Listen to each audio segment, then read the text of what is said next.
Good morning, Oracles! Well, Elon yesterday had a wonderful interview with the Financial Times, and we didn't get a lot of new information, but a bunch of good little kind of updated nuggets of information to help us kind of formulate what's going on with Tesla, sort of like a state of the Tesla address to let us know kind of where we're at, where Elon's mind is at. And now one of the first things I always pay attention to is the demeanor that Elon has.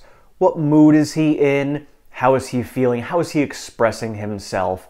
And for me, I don't know if it was because of the interviewer himself, or maybe Elon was just, preoccupied with other things, or the fact that he was sleep deprived from 2 nights earlier.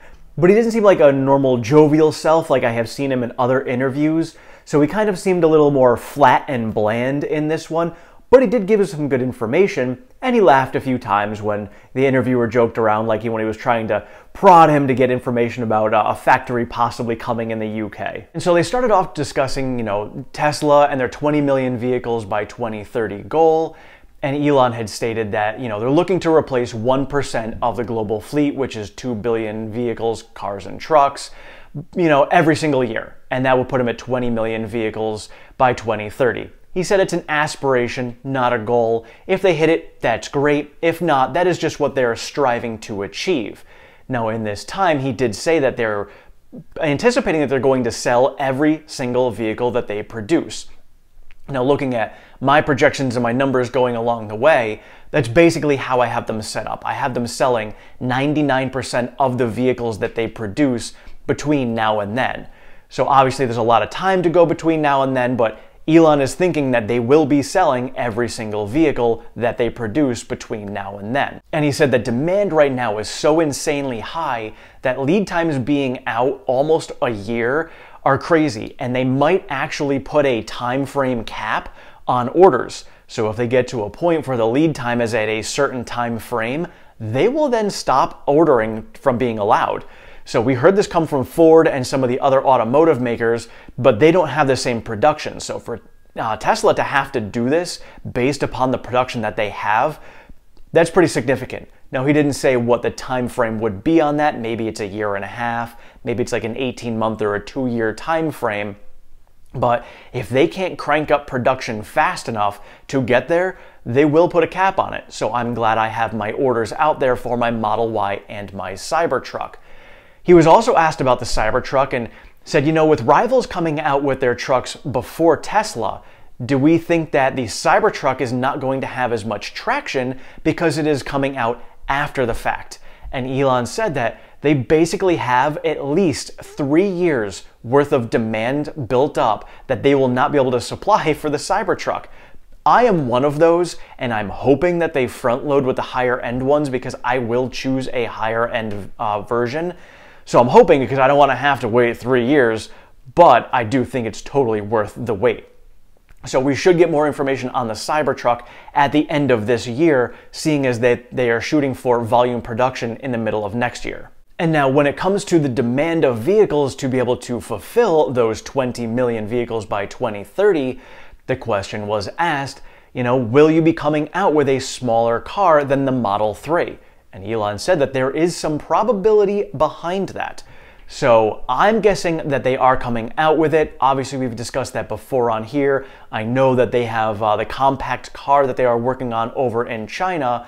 So I think we're going to get some more details on that. Elon did reiterate in this interview as well that that was not the forum for them to be sharing or unveiling any new models over the next couple of years. So obviously they have some things that they are working on that are top secret, and hopefully within the next year or so, we will get some information on this as far as what is coming out and if one of them is going to be this compact car. And quite honestly, I think the compact car is going to have the same effect on the stock as the Model 3 did. When Tesla came out with the Model 3, they made their company and that vehicle more accessible to a larger population. So if they can do that for the compact car, that is going to be an even larger piece of the population that they will have access to, and that will be the turning point. That will be the point where now an EV is less expensive to the masses than an ICE vehicle. So that's going to be major, so hopefully we'll get information on that in the next year. Now when it comes to production of all of these vehicles, Elon did say that right now they are not looking to open up any new factories in China, but they are looking to expand on Shanghai and focus on the ramps in Berlin and Austin to get them up to pace. I do feel that we will be finding out by the end of the year at the latest further expansions in Berlin and Austin, or at least the buildings starting for the expansions on them, and probably get announcement of other factories that are going to get built around the world by the end of the year. So obviously they're focused right now probably through Q2 because they have so many issues going on with supply chain things happening in China and Shanghai, halting production a little bit there. Sounds like they're still producing vehicles, but they have parts that they're waiting on before they can actually deliver them. So having some issues there still, they need to get through those and then focus on hardcore ramping for Q3 and Q4, and they can focus on more factories at the end of the year. And Elon was asked about rumors that were circulating about opening up a factory in Indonesia. Elon declined to answer and said this is not the forum to be presenting that information, but going back to expressions on Elon's face, seems like this is on the table. We know that they have a team over in Indonesia right now. They have discussed in the past about how putting factories near supplies is huge, and Indonesia being the largest nickel supplier for them in the world, having a factory right there on that country would be very advantageous for them.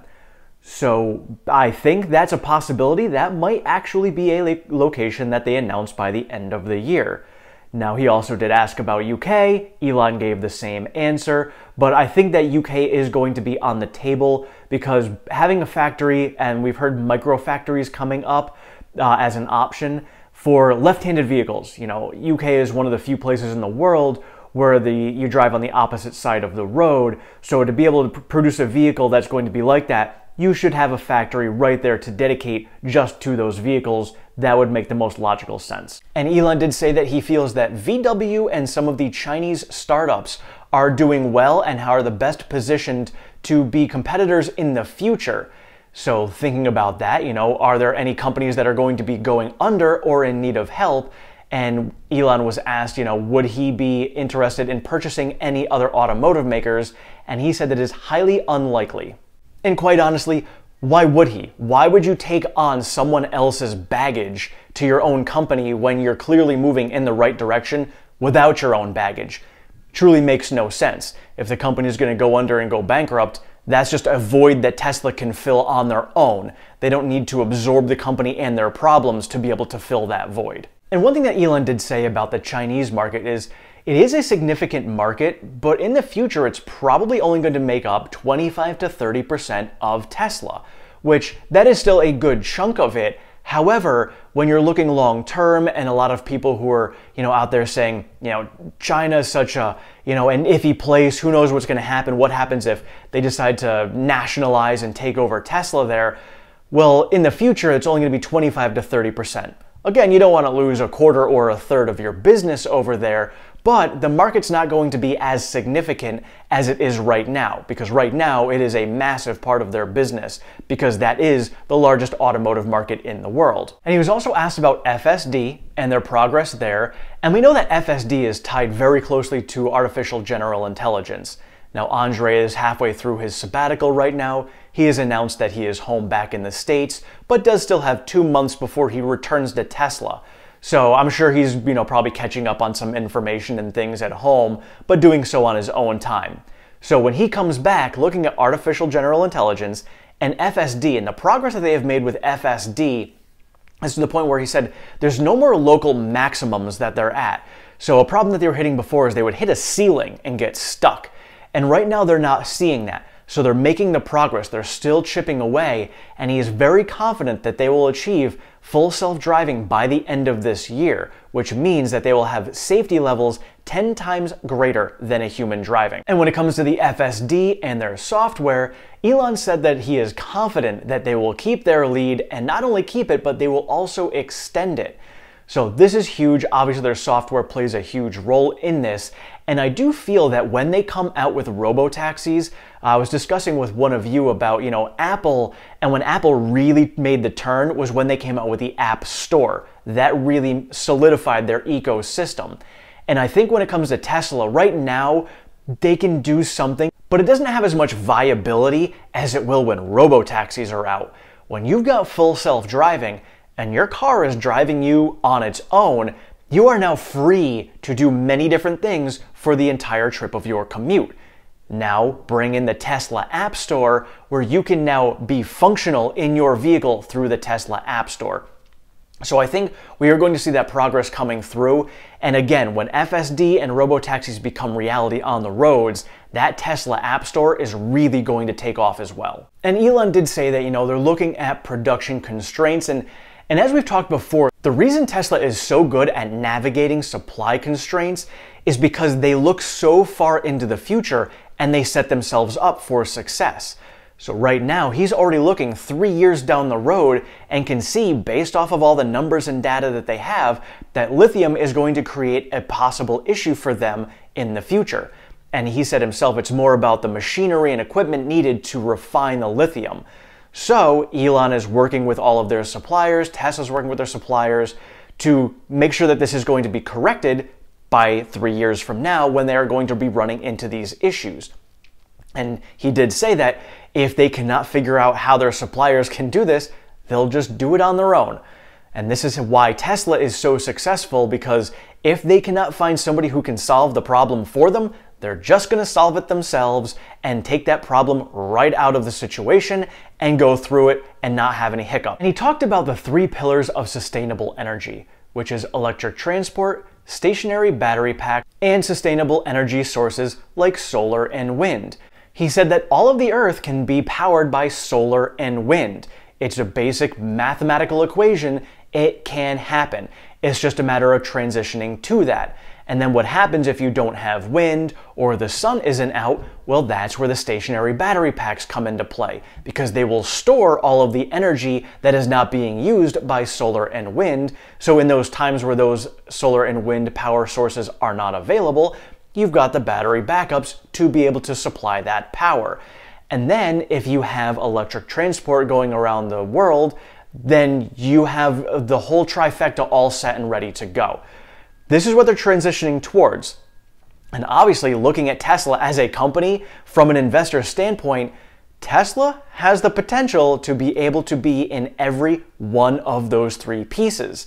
So if the whole world transitions to renewable energy as Elon wants to be, which is Tesla's mission statement, that is where they're going to go, and that's where the money is.